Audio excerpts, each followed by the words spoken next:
Tahun 2025 tinggal beberapa hari lagi, IHSG pun terus mencetak rekor barunya. Apakah memang benar pasar finansial kita sudah pulih? Lalu bagaimana prospek pasar modal kita di tahun 2026? Saham atau obligasi seperti apa yang bisa investor koleksi? Lantas di aset mana sebaiknya kita menempatkan portofolio kita di tahun 2026 nanti?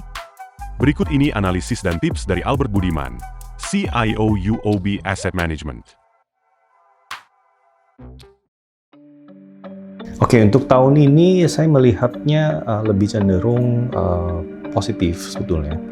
Dan setelah kita melihat flashback ya tahun 2025 kemarin, year to date di awal tahun banyak gejolak, terutama di first quarter, which is Pak Prabowo waktu itu pemerintahan melakukan efisiensi anggaran. Terus kemudian ditambah dengan Donald Trump melakukan perang tarif. Liberation Day itu bulan April.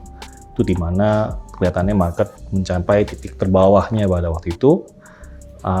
Dan kemudian kembali lagi rebound sampai hari ini ya. Jadi saya melihat setelah melewati berbagai macam ketidakpastian, sekarang ini arahnya sampai tahun 2025 akhir sepertinya arahnya sudah mulai membaik. Jadi pasar itu melihat kondisi dari sisi global dan dari sisi domestiknya itu sudah mengalami perbaikan yang menurut saya cukup mendukung positif untuk ke pasar. Jadi saya melihat di tahun 2025 ini sampai akhir tahun ya, dengan kondisi saat ini saya melihat cukup positif, apalagi dengan beberapa bulan yang lalu Menteri Keuangan setelah diganti dengan Pak Purbaya yang notabene jauh lebih agresif dalam melakukan akselerasi spending ya, government spending. Nah, itu menyebabkan optimisme pasar itu jauh lebih tinggi lagi karena mau nggak mau ketika kondisi domestiknya sedang melemah, harapan satu-satunya untuk mendorong pertumbuhan ekonomi itu datangnya dari pemerintah justru. Jadi kalau pemerintahnya juga ikutan ngerem spendingnya, nah itu justru membuat kondisi pasar agak pesimis. Tapi dengan adanya Pak Purbaya dan justru dia menekankan bahwa budget pemerintah itu harus habis, kalau bisa diserap seluruhnya sampai akhir tahun, yaitu memberikan pertama confidence di antara semua kalangan masyarakat bahwa pemerintah berupaya mendukung. Gitu. Jadi ketika diharapkan tadi pemerintah sudah melakukan spending dan istilahnya masyarakat itu mempunyai relatif kekayaan yang lebih tinggi ya, daya beli masyarakat naik segala macam, baru nanti rolling over efeknya itu ke retail sektor atau ke publik masyarakat luas, mereka bisa melakukan pertumbuhan juga. Kalau nggak didorong oleh pemerintah, saya pikir nggak bisa. Nah itu 2025. Saya pikir 2026 akan jauh lebih positif. Nah, kita harus melihat kuncinya di 2025 dulu. Kalau pemerintah memang berhasil di kuartal keempat ini ternyata memang spendingnya meningkat, dan saya melihat data bulan ke bulannya juga cukup meyakinkan.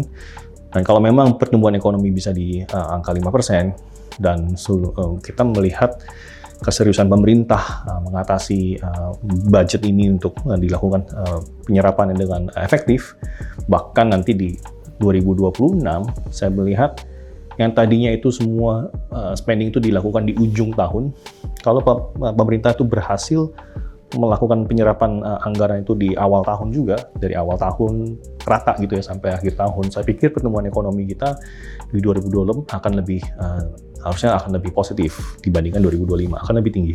Jadi kondisi pasar saat ini akan melihat bagaimana keseriusan pemerintah, dan saya melihat pemerintah sangat serius. Dan kedua dari sisi globalnya juga saya melihat kondisi pasar, misalnya the Fed gitu ya, suku bunga di Amerika, kalau memang itu cenderung kondusif dan menurunkan suku bunga lebih lanjut, saya pikir itu akan memberikan efek domino yang positif juga. Jadi dari sisi domestiknya bagus, pertumbuhannya ada, dari sisi globalnya pun juga didukung. Jadi semua angin itu mendukung, ya pastinya kita melihat 2026 akan jauh lebih optimis gitu.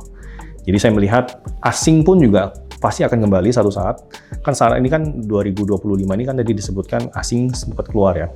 Tapi kalau kita melihat bulan Oktober, bulan Agustus itu kan asing sebenarnya secara bulanan sudah positif. Saya pikir di bulan November pun angkanya pun juga akan positif seharusnya ya. Jadi saya melihat kita optimis bahwa ketika terjadi kelihatan ada upaya pemerintah untuk melakukan keseriusan, asing itu akan melirik, oh ini prospektif growth ke depannya akan ada, dan itu asing dengan sendirinya akan masuk. Jadi saya melihat asing bisa keluar, bisa masuk. Kalau dia melihat confidence dengan kondisi pasar keuangan Indonesia, saya pikir mereka akan masuk kembali tahun 2026. Dan perlu diingat, kita juga bobot kita di MSCI misalnya gitu-gitu ya, itu kan Indonesia sebenarnya kecil sekali. Nah, ketika nanti kita bisa berhasil menunjukkan pertumbuhan, baik itu dari sisi pertumbuhan ekonomi, baik itu dari sisi dari pertumbuhan earnings dari setiap perusahaan yang ada di MSCI, itu akan memberikan sinyal yang cukup confident buat investor asing untuk masuk kembali ke pasar Indonesia. Dan kami melihat itu di 2026 seharusnya kalau pertumbuhan ekonomi kita di angka 6% yang ditargetkan Pak Rubaya, dan EPS growth kita juga kembali di atas double digit, ya, EPS growth secara total ya dari pasar saham, valuasi kita juga akan harusnya meningkat gitu kan. Mungkin sekarang rata-rata 12-13 kali PE, mungkin di tahun depan bisa 14 kali 15 kali PE, dengan target kita mungkin bisa angka 9.000 lebih.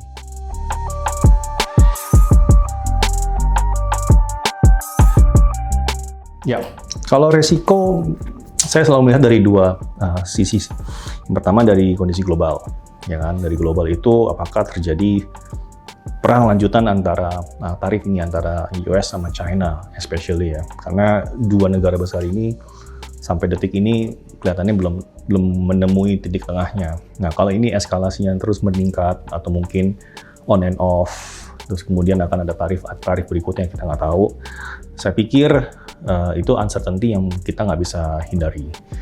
Jadi apakah tahun depan juga 2026 keputusan dari The Fed itu akan menurunkan suku bunga lebih banyak lagi atau enggak, itu juga akan sangat mempengaruhi kondisi global. Karena saat ini pasar sudah istilahnya memprice in ya, atau istilahnya melihat ke depan itu bahwa The Fed akan menurunkan at least beberapa kali lagi atau mungkin 3 kali lagi menurut konsensus saat ini.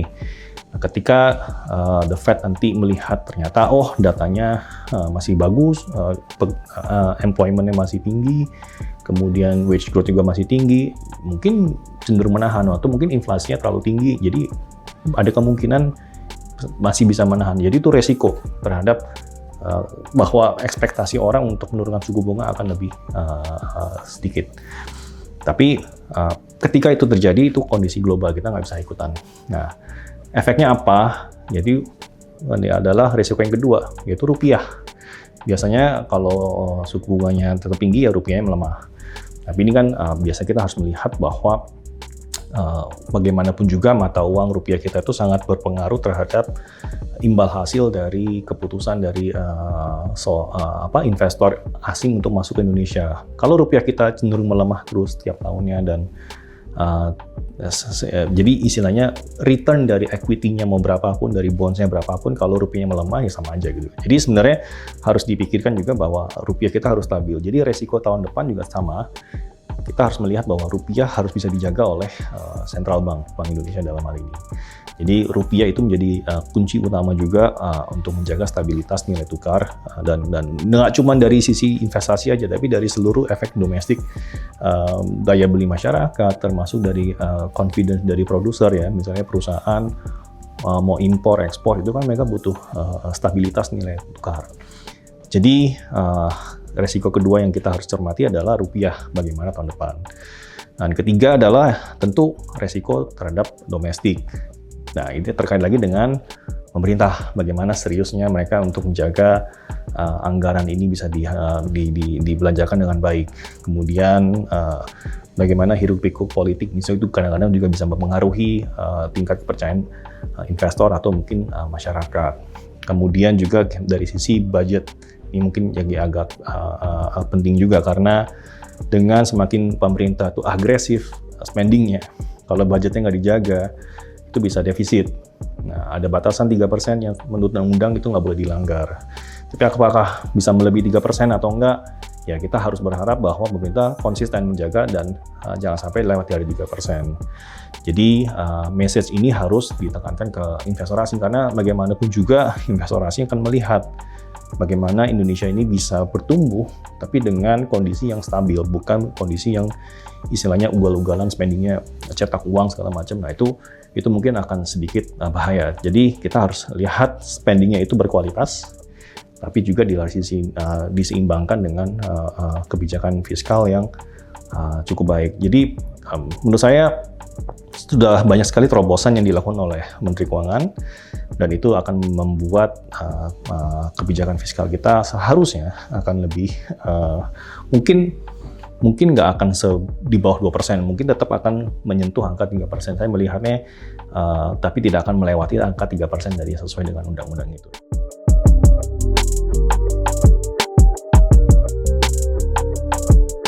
Oke, untuk sektor kita melihat beberapa nama masih menarik, khususnya kita bicara masalah flow. Kita bicara flow asing itu cuman bisa masuk biasanya itu ke saham-saham yang mempunyai likuiditasnya yang tinggi. Nah, kita sort dari beberapa nama nih. Kalau kita langsung dari lihat indeks IHSG gitu ya, nggak banyak nama yang likuiditasnya itu di atas 50 miliar transaksi at least sehari. Dan itu kalau asing melihat likuiditasnya kurang dari itu mungkin nggak menarik. Nah, saham-saham yang masuk radarnya di atas 50 miliar sehari itu kadang-kadang nggak banyak dan bervariasi sekarang. Yang pasti perbankan misalnya. Big banks itu merupakan sektor yang likuiditasnya mencukupi. Tapi kalau dari sisi saham-saham lain di luar itu banyak sekali. Sebenarnya ada beberapa nama yang di luar big banks seperti saham-saham istilahnya saham-saham konglo gitu misalnya ya. Nah itu likuiditasnya cukup tinggi. Apalagi dengan kemarin MSCI mau masuk beberapa nama yang baru. Nah itu membuat likuiditas dari beberapa nama saham-saham ini tuh yang pemain baru ya, misalnya di luar pemain lama itu muncul dan likuiditasnya cukup tinggi. Jadi kalau kita bicara flow sektor itu sebetulnya kadang-kadang ada satu sektor, ada satu nama yang likuiditasnya tinggi, tapi ada satu lagi nama yang likuiditasnya rendah. Jadi sektornya sendiri mungkin nggak begitu menarik, tapi karena satu nama ini mempunyai corporate action misalnya, atau dia mau masuk saham MSCI gitu. Ya itu membuat saham ini akan naik sendiri. Jadi secara keseluruhan bobotnya makin tinggi, sektornya pun ikut terkerek. Jadi kadang-kadang kita memprediksi sektor itu agak tricky di saat seperti ini. Tapi kalau bicara secara general, saya melihat pemerintah itu kan serius ya untuk melakukan spending pemerintahan 2026, 2025 ini kita juga melihat program khususnya kayak makan bergizi gratis, MBG. Itu kan pasti efeknya itu adalah ke konsumsi misalnya. Jadi perusahaan-perusahaan yang related sama dengan program pemerintah seperti MBG ini biasanya kan terlibat dengan makanan, consumer. Kemudian juga ada logistik di sekitarnya. Kemudian juga ada to a certain extent perbankan misalnya, karena biasanya kalau dengan semua orang ini sekitar ini membeli bertransaksi itu kan pasti menggunakan aplikasi atau perbankan, sistem perbankan yang di mana misalnya ada satu dapur, ada petaninya. Petaninya butuh duit untuk melakukan penanaman pupuk segala macam untuk disuplai ke dapurnya itu misalnya. Itu kan butuh pinjaman, itu juga perbankan juga. Jadi secara general, program pemerintah itu luas efeknya. Dari sektor perbankan di benefit, khususnya ke mikrosektor ya, beberapa yang menjangkau, karena ini kan program nasional, jadi ke seluruh pelosok daerah. Itu penting. Kedua dari sektor consumer, ya misalnya sektor-sektor yang bergerak di bidang industri pangan, tadi misalnya ayam, atau misalnya terkait dengan susu misalnya itu kan, yang contoh nyatanya. Itu jadi saya melihat secara general consumer dan perbankan itu akan di-benefit. Dan jangan lupa perbankan itu juga nanti kalau asing memang 2020 melihat positif di Indonesia, mereka cuma bisa masuk tuh biasanya di nama-nama perbankan aja. Jadi saya melihat ini harusnya sektor yang bisa diuntungkan tahun ini. Dan mungkin terakhir sektor yang benefit secara langsung adalah komoditas.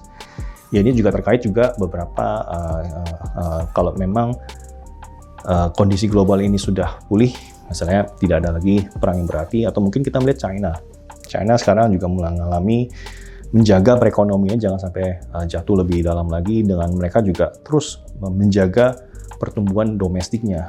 Dan mereka melakukan stimulus, mereka juga berupaya untuk menjaga sektor propertinya di China. Nah itu kalau memang ke domestic consumption di China itu dijaga dengan baik, saya pikir pertumbuhan ekonomi di China itu akan menopang komoditas juga seluruh dunia ini ya. Jadi saya melihat komoditas seperti misalnya sektor batubara, sektor CPO bahkan, itu saya melihat ke depannya akan sangat positif karena terlebih yaitu demand and supply-nya ada. Demand-nya dari globalnya ada dan supply-nya kita juga menjadi, kalau bisa dibilang supply batubara, supply CPO itu semakin bisa dibilang terbatas. Atau bahkan bisa dibilang menurun gitu kan. Kalau ada kan kondisi-kondisi di Indonesia, lahan sawit makin turun dan batubara juga produsennya itu juga mungkin ya nggak begitu banyak lagi, dan banyak orang yang dengan adanya ESG, jadi orang makin susah untuk melakukan ekspansi di batubara. Jadi saya melihat dari demand dan supply ini komoditas akan diuntungkan juga.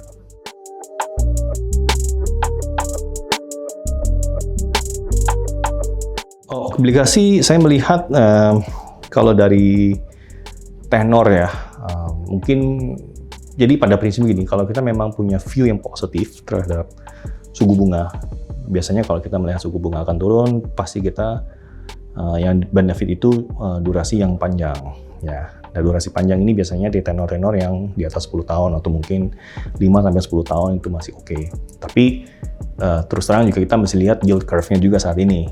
Nah, ini tuh yield curve-nya dari beberapa seri itu terus bergerak, tapi saya melihat udah kondisi arah bull steepening, jadi ya dari pendek itu di angka 4-5% sampai yang ke atas tuh 6%. Jadi saya melihat sudah well priced in untuk penurunan suku bunga.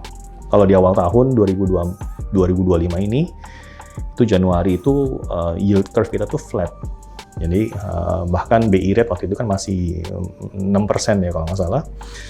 Baru tahun ini tuh pemerintah turunkan 1,25% totalnya, jadi sekarang kan 4,75 ya. Jadi saya melihat yang tenor paling pendek itu yang biasanya paling benefit ketika jadi penurunan suku bunga, karena penurunannya cukup tajam. Walaupun memang durasinya lebih pendek, tapi harganya itu jauh lebih menguntungkan. Jadi saya melihat dengan adanya kondisi sekarang, saya sih melihat kita masih melihat ada kemungkinan, House View kita juga melihat ada kemungkinan untuk The Fed menurunkan suku bunga dan memberikan ruang buat Bank Indonesia untuk menurunkan suku bunga lebih lagi.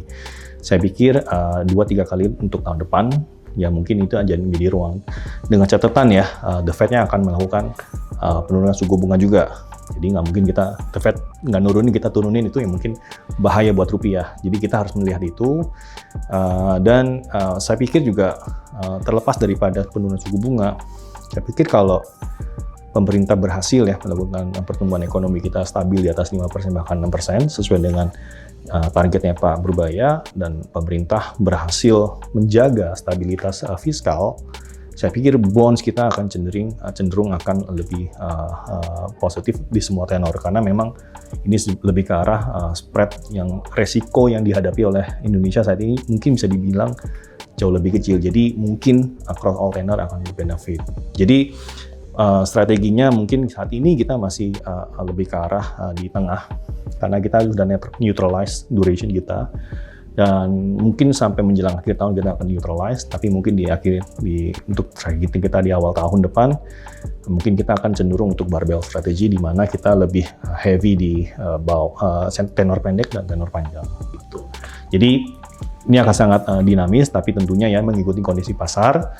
Saya melihat kalau memang pemerintah berhasil melakukan hal yang seperti tadi, saya pikir itu akan menjadi strategi kita.